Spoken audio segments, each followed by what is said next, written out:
At dahil walang HDMI ang aking video, ayan, lagyan natin ng HDMI. Ito lang gamit ko, mini AV2 HDMI. AV2 HDMI upscale to 1080p. So okay na yan. Pinutasan ko lang ng ganyan. Diba? HDMI na siya. So itatry natin mamaya. Lagyan ko lang muna na supply. So ayan, at dahil wala ng HDMI ang aking video, ano yan, HDT 98 Pro N. Ayan, nagpi-playback siya. Nilagyan ko siya nito, mini AV2 HDMI 1080. So yung supply niya, hinukat ko lang dito sa 5V supply. Ayan, may 5V supply yan. Tapos yung AV niya, ito, left and right, tapos video connected lang yung dito sa likod. Ayan, ito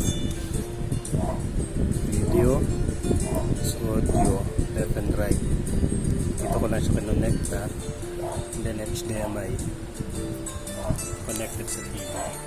Ayan. Okay, check mo ulit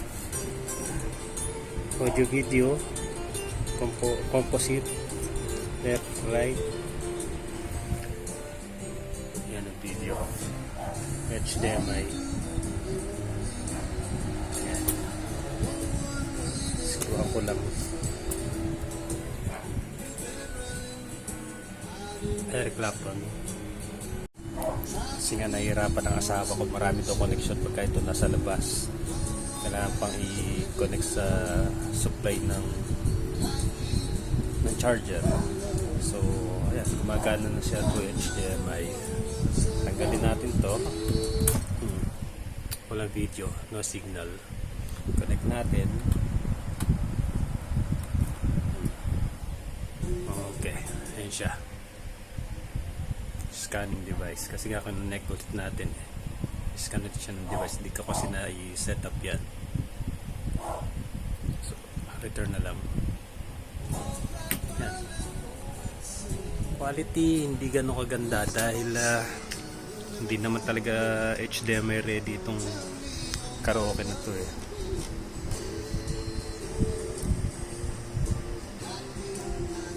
Pero try natin sa iba pang video. Try natin yung video kay CD. Okay, wait. Okay, try natin itong HDT DVD 2019 pa. Version niya is 20575. Okay.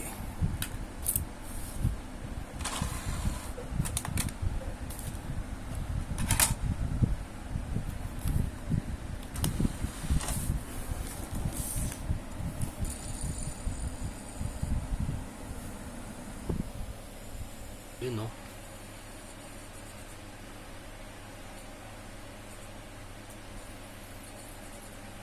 May naka-reserve pa.